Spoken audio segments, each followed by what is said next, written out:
Now, with that said, it's a joy to be back. Thank you for having me. You're right, it's been about 3 years. Time flies for a lot of different reasons. But one thing we're going to do is we're going to walk through some material, and then I hope I'm not throwing the tech team for a loop. We're going to have maybe 10, 12 minutes of Q&A at the end. So if you think of a challenge or a question, we're going to do that right here in the main service. And so be thinking of what questions you might have. Now, it's 2025, and something surprising is happening. Belief in God and the supernatural appear to be making a comeback. Now, if I'm right about this, why would this be a surprise? Let me take you back to 1966, and you're going to see the cover story of a famous Time magazine come up on the screen, where Time asks this question: is God dead? 2 decades coming out of World War II, there was this movement called the Death of God movement. And people were proclaiming that God really can't possibly exist. Fast forward to the early 2000s. For about 10, 12 years, there's this movement called the New Atheists. People like Daniel Dennett and Christopher Hitchens and Richard Dawkins writing best-selling books proclaiming that God was dead. In fact, Christopher Hitchens wrote in his book, God is Not Great, religion has run out of justifications. Thanks to the telescope and microscope, it no longer offers an explanation of anything important. He wrote that in 2010. We've also seen the rise of what are called the nones, N-O-N-E-S, which is a group of people who don't identify by faith or religion particularly. Given these factors, we would seem justified in concluding that God is dead. But I don't think that's the whole story. I think there's some indications, you might say, that the God conversation is shifting. Now, one reason is there are certain authors who are now getting a lot of attention the New Atheists used to that have a very different perspective of God. So probably most of you have followed or listened to, for example, Jordan Peterson, psychologist from Canada, mega best-selling interviewer, fills up stadiums with his lectures. And Jordan Peterson wrote a book recently called We Who Wrestle with God. Now, instead of attacking the Bible, like a lot of thinkers did, a decade ago, Jordan Peterson argues that quite literally, the Bible is the impetus for science and, quote, the story on which Western civilization is predicated. And he seemed to indicate a couple weeks ago that he's a Christian. As far as I can tell, he's making that shift. Other examples would include people like Barry Weiss, maybe you've heard, Tom Holland, not the Spider-Man actor, Joe Rogan, just about 2 months ago, less than that, had Wes Huff on, a Christian apologist. And even recently, a couple weeks ago, a gay atheist thinker named Jonathan Rauch said in an interview for the New York Times, America needs Jesus to survive. The God conversation is shifting. Second, we've heard there's been some high-profile conversations. So one example maybe you've seen is the former radical Muslim who then was a part of the New Atheists, who now identifies as a Christian, Ayaan Hirsi Ali. She wrote an article in November 2023, and the title was Why I Am Now a Christian. And she said there's a better way to manage the challenge of existence than either Islam or unbelief had to offer. And she talks about how civilization needs Christianity, and she personally had an encounter with God. That's just one example. Third, there seems to be a growing awareness of the failure of secularism to give us meaning and purpose, and this deep need we have in our lives for something spiritual. So just 2 books that have come out in the past few months. One actually releases this month, is by a Catholic writer by the name of Ross Douthat. He's one of the only conservative writers at the entire staff of the New York Times, just for the record, writes an opinion column. And he started during the heyday of the New Atheist, maybe 10 or 15 years ago. And he notices how over those 15 years in his book, Believe, there's been a shift from a culture kind of attacking its Christian roots to a culture unaware of Christianity and interested in spiritual things. So he says, mystery and magic and enchantment seem to be rushing back into the world. Another example is a book called Orthodox. This came out the end of 2024 it's by an Orthodox writer. It's called Living in Wonder. And he talks about how there's an explosion in UFOs, an explosion in psychedelics, almost like the 70s are back, and there's an interest in spiritual things. Fourth, Bible sales are up 22% in 2014. Now, I don't want to read too much into that because sales go up and sales go down, but I don't quite think there's a revival taking place in America. But I think the proclamation that God is dead might be a little bit premature. There are signs that the conversation is shifting. And in part, that's because of the evidence has been coming to the surface over the past few decades that points towards there being a mind built into the universe, a mind that built the universe, you might say. Now, before we look at some of this evidence, none of it should surprise us because Psalms 19:1 and 2 says, the heavens declare the glory of God, and the sky above proclaims his handiwork. Day to day pours out speech, and night to night reveals knowledge. So we're going to look at 7 evidences, you might say, that God is back in 2025. And then we'll take some questions. Number 1 evidence is the beginning of the universe. The beginning of the universe. Now, there's an old joke of some scientists who come to God and say, God, we can do everything that you can do. And God says, really? They said, yes, we can make human beings. God says, really? Show me.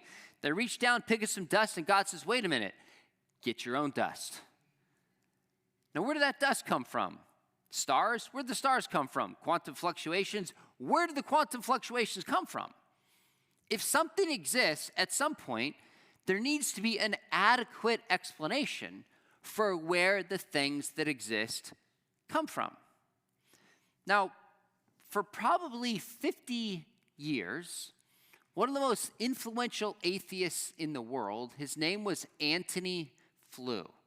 He presented a publication arguing against the existence of God called Theology and Falsification at the Socratic Club at Oxford, which was, interestingly enough, chaired by C.S. Lewis. It was the most widely printed philosophical treatise for the second half of the 20th century. He helped set the agenda for atheism in the latter part of the 20th century. Well, he died in 2010. But in 2007, he shocked the world with the release of his book that was titled, There Is a God: How the World's Most Notorious Atheist Changed His Mind. Now, the New York Times did a review trying to write it off and say he's old and he's lost his mind and kind of disparage it. But this was a radical move for such an influential atheist thinker like Antony Flew. And here's what he wrote. A little bit longer quote than normal, but please bear with me, it's vital. He says, when I first met the Big Bang Theory as an atheist, it seemed to me the theory made a big difference because it suggested that the universe had a beginning. And that the first sentence in Genesis, in the beginning, God created the heavens and the earth, was related to an event in the universe. As long as the universe could comfortably be thought to not only be without end, but also without beginning, it remained easy to see its existence as brute facts. And if there had been no reason to think the universe had a beginning, there'd be no reason to postulate something else that produced the whole thing. But the Big Bang Theory changed all that. If that universe had a beginning, it becomes entirely sensible, almost inevitable, to ask what produced this beginning. And he's right about that. So philosophers have what's called the Kalam cosmological argument for the existence of God. Now, it sounds fancy, but it's actually really simple and straightforward. I've been on planes before, and I remember a student from Chapman was like, oh, you teach apologetics. Why do you believe in God? I pulled out a napkin. I said, well, let me give you one reason why, and then you can tell me what you think. And we had a conversation. Here's what it says. Premise number one, whatever begins to exist has a cause. Whatever begins to exist is a cause. In other words, things don't begin to exist without an adequate cause. If something comes into existence, there's a reason and a sufficient explanation that it came into existence. You don't get something from nothing. That seems pretty obvious and straightforward and intuitive, and we never empirically observe the opposite. Whatever begins to exist has a cause. Second, the universe began to exist.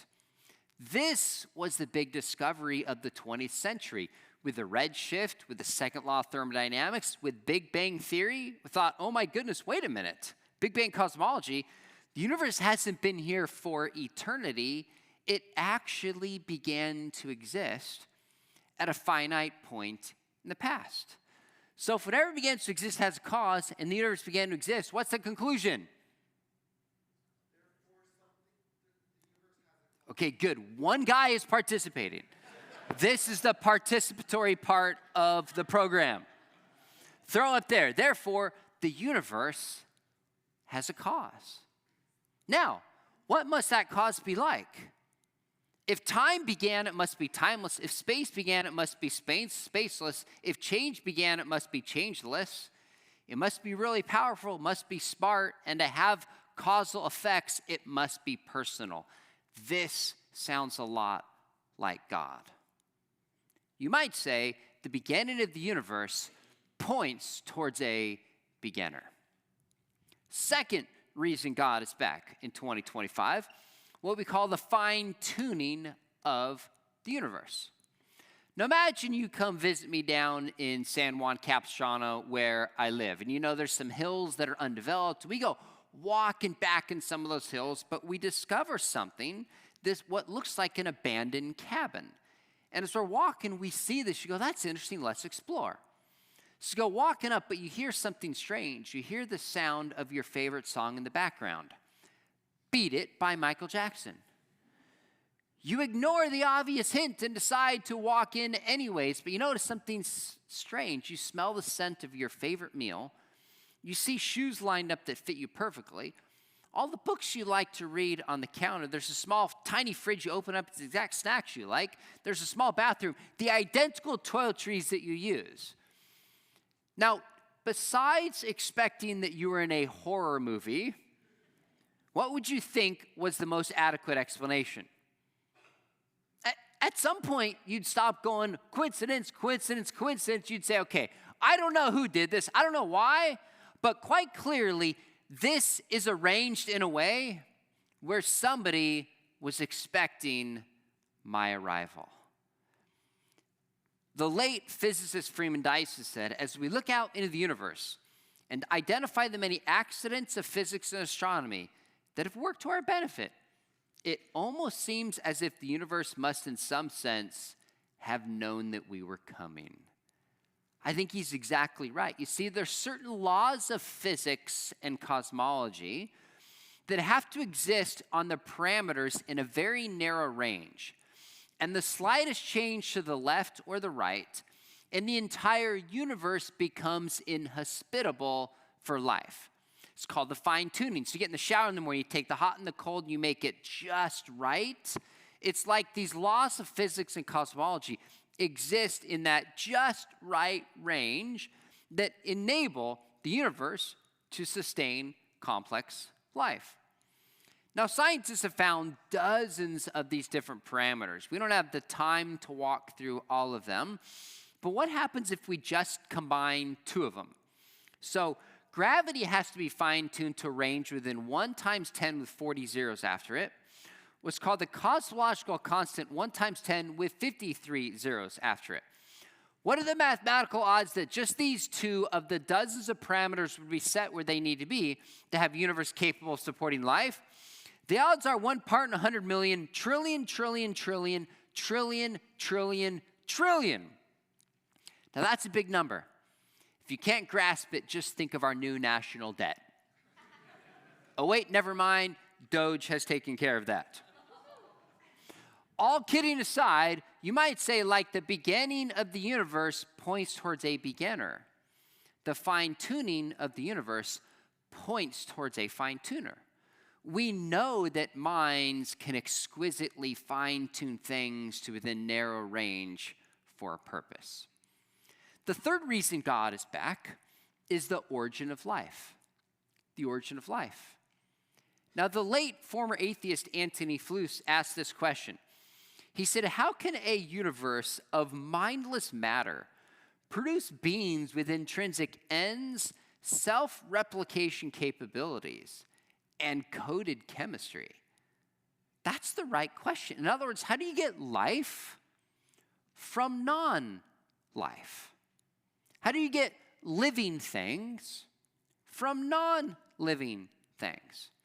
Now, for years, going back to the 18 and early 1900s, scientists largely assumed that the origin of life would not be that difficult. They assumed because we didn't have the technology to peer into the cell, that what we would discover was something somewhat simple. They could not have been more mistaken. What we found still rivals the most sophisticated technology humans can create today, even with artificial intelligence. So what did they discover? Well, take the average adult human body, and I'm like 5'9", 150, so I'm pretty much about as average as you'll find. In my body, you would have about 30 trillion cells. 30 trillion cells. The DNA in each cell uncoiled would be about 6 feet in length, about 2 meters. That means if you took all the DNA in my body or your body on average and strung it together, it would go from here to the sun and back about 200 times. This is where you say, wow, let's practice. Okay, good. Just making sure you're with me. I saw a few of you mouth it like, whoa, that is the right response, isn't it? There's something uncanny about that. Well, according to one estimate, each cell has the equivalent of 8 billion letters, 500 million words, or 8,000 books. One cell in your body. This is why Bill Gates said DNA is like a computer program, but far, far more advanced than any software we've ever created. And he's right. Just like the beginning of the universe points towards a beginner, and the fine-tuning of the universe points towards a fine-tuner, the information in the cell points towards an information giver, or it points towards an author of life. Fourth reason that God is back, if you'll throw that up there for me, is the origin and nature of consciousness. The origin and nature of consciousness. About 3 years ago, I had a conversation with a young African-American libertarian atheist thinker. You might recognize the name Coleman Hughes. He had a podcast I thoroughly enjoyed for a while, author of a best-selling book, went to Columbia University. I thought, you know what, I'm just going to reach out to him and see if he'd be willing to have a conversation with a Christian apologist. He agreed. And we talked about, at that time, about 3 years ago, racial issues were huge, so I got his perspective on that, but really talked a lot about cultural issues and talked about his faith that there is no God. And one question I asked him, which I would encourage you to store away to ask people in conversation. I said to this young atheist thinker, is there anything about the world that gives you pause and makes you think there might be a God? Isn't that an interesting question? Now, however somebody answers that gives you insight. If they say no, then you know this person is completely closed-minded and hasn't even considered the evidence. If they say yes, then you get a chance to probe why and be curious, what is it about that thing that suggests there might be a God? Well, after this, he said two things, but one of the big things that jumped out, he said consciousness. He said, we don't have any adequate explanation how matter in motion, according to the laws of physics, generates consciousness. And he's right, because it's basically getting something from nothing. How do you get consciousness from dead, unconscious matter, so to speak? Well, one of my colleagues at Talbot School of Theology at Biola, J.P. Moreland, is one of the leading philosophers of mind in the world. And he talks about how in the world of professional philosophy, it was widely accepted that humans were purely material until into the 20th century. And then he said, as you can see on the screen, he said, fast forward to the late 20th and early 21st centuries. Things are changing. We're witnessing a resurgence of substance dualism, which is basically the idea that we are mind and matter, body and soul. We have a material and an immaterial component. By the way, the idea of having a spiritual formation weekend assumes that you have spirit and that you're not just matter, is that there's more to us than this. He's arguing that it's experiencing an unforeseen revival in the world of philosophy and beyond, and that's largely because of the evidence that's out there. Now, why would this be the case? Think about it. How different is your mind from your brain? I can explain my brain with physical properties, right? It has a certain weight, probably has a certain stench, as disturbing as that is. It has a certain texture, a certain color. It's physical. But thoughts aren't like that, are they? They don't have a certain color. They don't weigh anything. Thoughts are about things, they're of things. So they have properties, but not physical properties. Now you might say, well, I don't believe thoughts are real. Well, that's nonsense. You just gave me the thought that thoughts aren't real and expect me to believe it. So we all know there's an immaterial realm. By the way, I'll give anyone a full scholarship to Talbot to study apologetics with me if you can explain pain in purely physical terminology. Good luck with that. You can't. Now, we experience pain through our body, but the root of pain is a certain feeling. It's a hurtfulness. You can't grasp it in physical terminology alone, which suggests there's more to us than just matter. Now, about 2 months ago, I invited on one of the leading skeptics in the world, New York Times bestselling author. He's a professor at Chapman. You might recognize the name Michael Shermer, well known for Skeptic magazine. Really likable, thoughtful guy. I said, hey, would you be willing to come on my channel and debate with me for an hour, God and morality and consciousness? He said, sure. Well, we ended up debating for 2 hours. This is the kind of thing, if it interests you, you could find on YouTube. If you have 2 hours to spare and want to watch a debate of this kind. Well, I pressed him. I said, Michael, you believe in free will, but you can only have free will if there's a soul. Matter can't have free will. It doesn't work that way. It's operated on by the laws of physics. In your materialistic, godless universe, how does something like free will come about? How do you get consciousness? And he said, at a level of complexity, it emerges into existence. And I was like, that's basically magic. That's a non-explanation. He said, well, that happens with inflation. In certain economic systems, inflation just emerges without a cause. And I said, inflation is an effect, not a cause which consciousness and free will has. Now, you're welcome to watch it and make up your own mind, but friends, I'm telling you, there's not close to any atheist or materialist or naturalist explanation of how you can get consciousness from matter alone. Just like the beginning of the universe points towards a beginner, the fine-tuning of the universe points towards a fine-tuner. The information of the cell points towards an author of life. Consciousness points towards a conscious being that endowed us with these properties. The fifth reason God is back is the moral law. The moral law. Now, in 2010, I can't believe it's been 15 years, I had a debate with this high school teacher who is a PhD at a school in my town. So I taught full-time at what's called Capistrano Valley Christian Schools in San Juan Capistrano. This high school teacher taught at a public school in San Juan Capistrano. And you might remember the story. He was sued because a student recorded him under his desk and said that he said disparaging things like you have to take your Jesus glasses off to see the truth. And conservatives want women pregnant, barefoot, and in the kitchen. He called creationism religious nonsense, and a student sued him.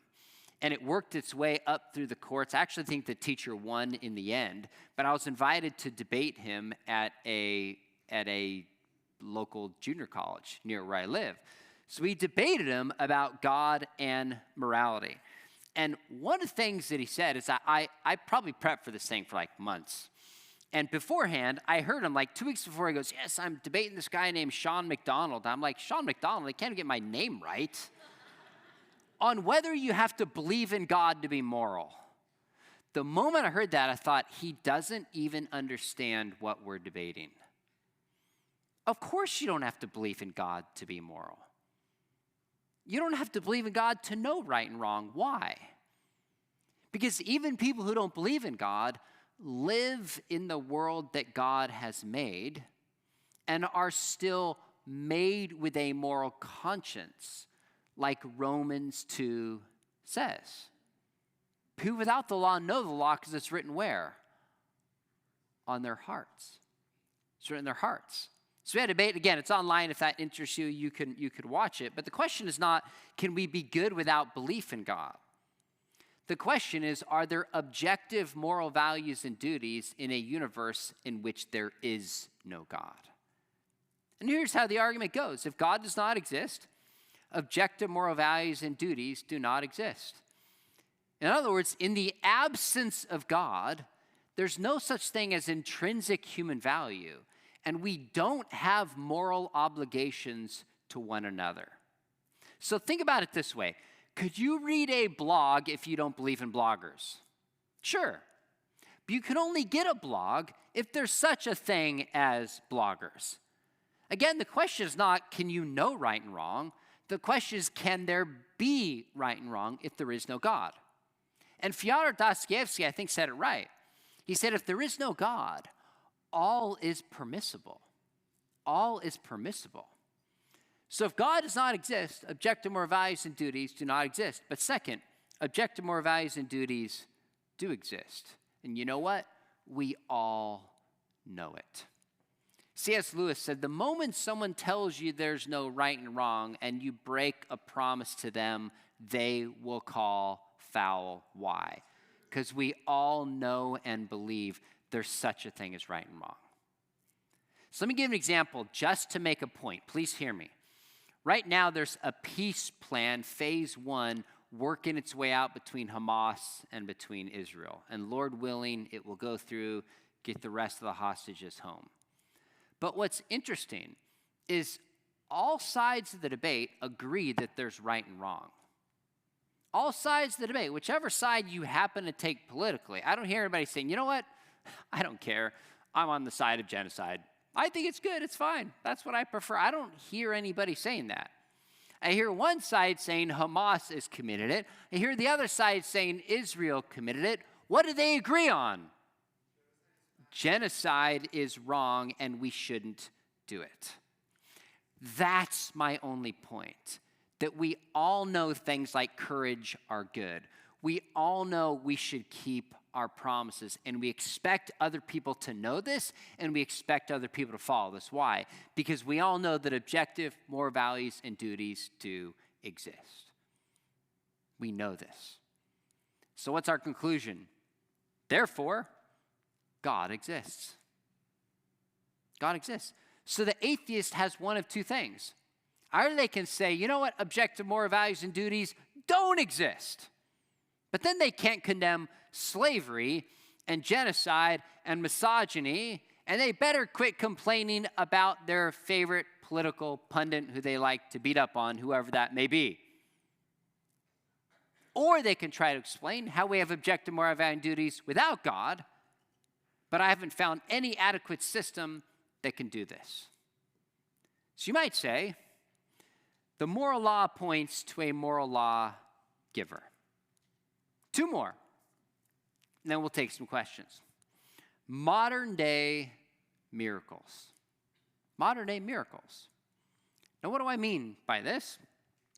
In 2010, leading New Testament scholar Craig Keener wrote a 2-volume commentary called Miracles. Now, let me take a step back. If you don't know who Craig Keener is, he is one of the most prolific and brilliant New Testament scholars today. I'm not kidding. It's like he comes out with a commentary every year. I'm like, I don't even know how you do this. Long before artificial intelligence. He actually was what he described kind of an angry, arrogant, he was certainly a strong atheist. And these Christians witnessed to him. And he's like, they were actually jerks to me, but I went home and God used that in my mind to convict me of sin. So the lesson is not to be a jerk in evangelism, but that's what God used in his life. He was writing a multi-volume commentary on Acts.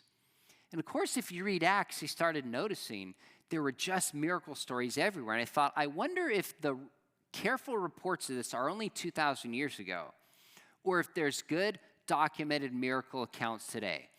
So he paused his research on the book of Acts, ended up writing a 1,000+ page, 2-volume commentary with the most careful analysis of modern day miracles. I think it's the most careful assessment ever done. And he basically concluded, let me see, I'm going to read it just to make sure I get it right. He said, the kinds of miracles frequently attested in the gospel and Acts are also attested by many eyewitnesses today. Now, by this, he doesn't just mean charismatic. He said charismatic, non-charismatic denominations. Orthodox, Protestant, Catholic.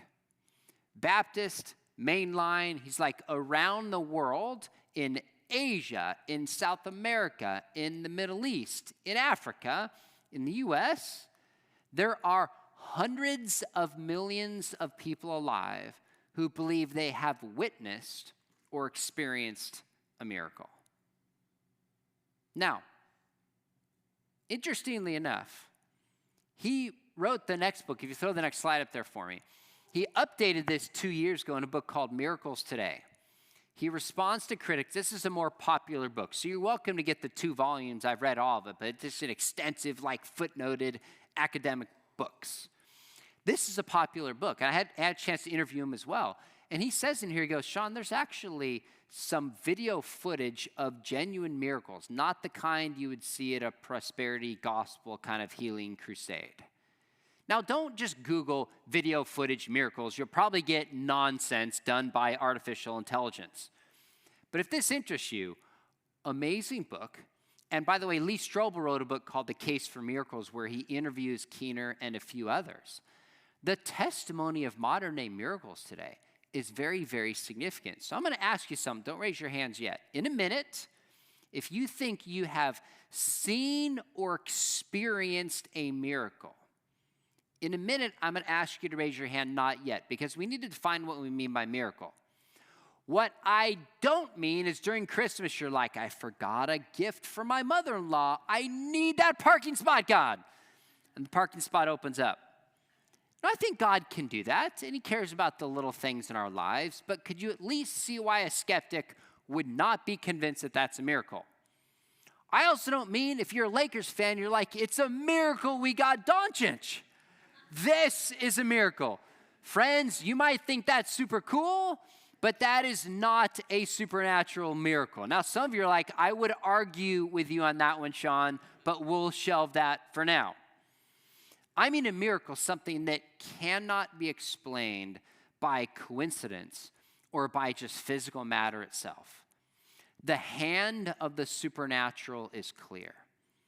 So if you believe you've seen this firsthand or experienced a miracle, will you raise your hand right now? Raise your hand up right where you're at. Put your hand up high. Put it up. Put it all the way up. Why don't you look around? Maybe a third of hands, roughly a third I would estimate. You can put your hands down. I've done this in audiences around the world, different denominations, different backgrounds. And it's anywhere from a third to a half of the hands go up. If we had time, I'd love to pass around a mic around and hear your particular stories. Although it always makes me nervous because there's always that one guy, right? And if you don't think you're that one guy, that's because you are. But in reality, like if you did a little project just in your church and said, we're going to get a dozen couples together of miracles and just share their stories, imagine how encouraged you would be. This is one denomination with a few hundred people. Imagine the hundreds and thousands, tens of thousands of churches worldwide of people making the same claims today. Friends, modern day miracles point towards a miracle worker. Modern day miracles point towards a miracle worker. Now, one last one before we wrap up and take some questions is this. I think the resurrection of Jesus is the seventh evidence that God is back. You're like, Sean, this happened 2,000 years ago. Well, what's interesting is we live in what I would consider a golden age of apologetics. So just 2 weeks ago, I interviewed Rob Bowman and Ed Komashevsky, who have been defending the deity of Christ for decades. They wrote what I would consider the greatest single-volume case on the deity of Jesus. It's incredible. About 3 weeks ago, I interviewed William Lane Craig, who's been studying philosophical theology his entire life. And he wrote volume 1, and other volumes are coming out, ultimately given a philosophical defense that I don't think has ever been done so sophisticated before. I mention this because we're at the point in history where there's been certain people who for decades have been defending the Christian faith and are writing these life tomes, making a stronger case than we've ever seen before. One of them is a scholar by the name of Gary Habermas, who my guess is has probably studied the historical case for the resurrection more than anyone who's ever lived.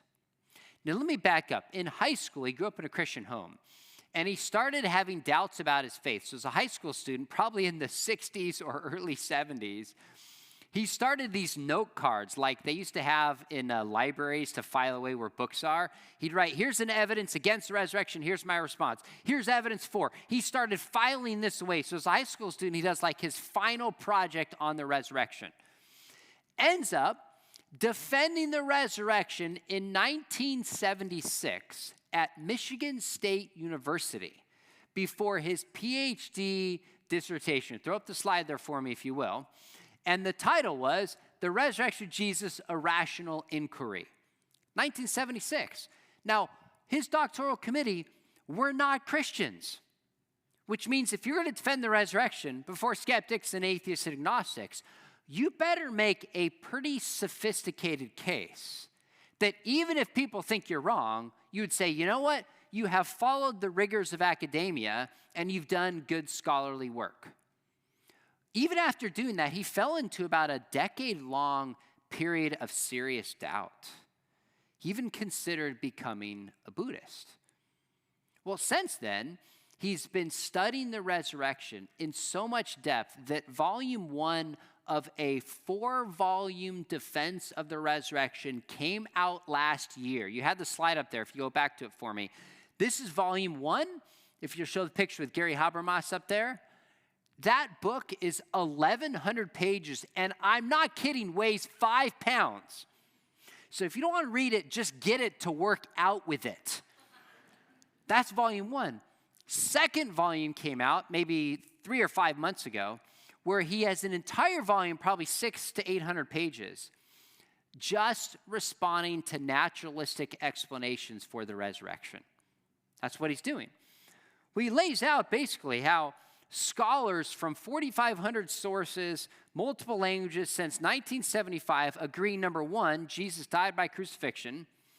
Number 2, the disciples report experiences of Jesus they believed were of the risen Jesus. Saul became a believer after thinking he saw the risen Jesus, and the tomb of Jesus was empty after his death and resurrection. The only explanation that can account for all these facts and the others is that Jesus has actually risen from the grave. Friends, there is ongoing debate about these arguments. Hence, I spent 5 minutes on the resurrection. We have a whole class on this. We have a whole class on like scientific apologetics, the fine-tuning, origin of life, etc.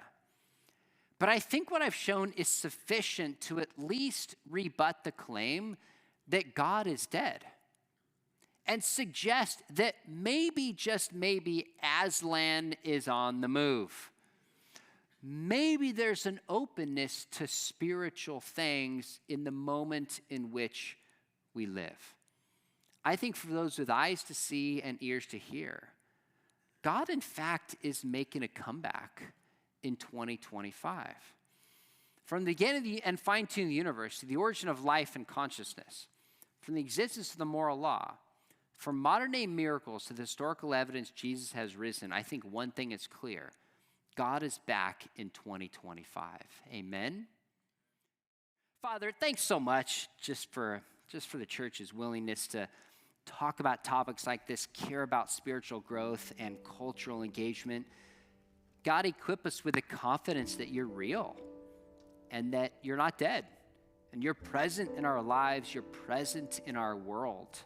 And may you give us the insight how to just live this out before people, and also how to just engage them in spiritual conversation, lead them to you. And we have so much to be grateful for. We praise in your name. Amen.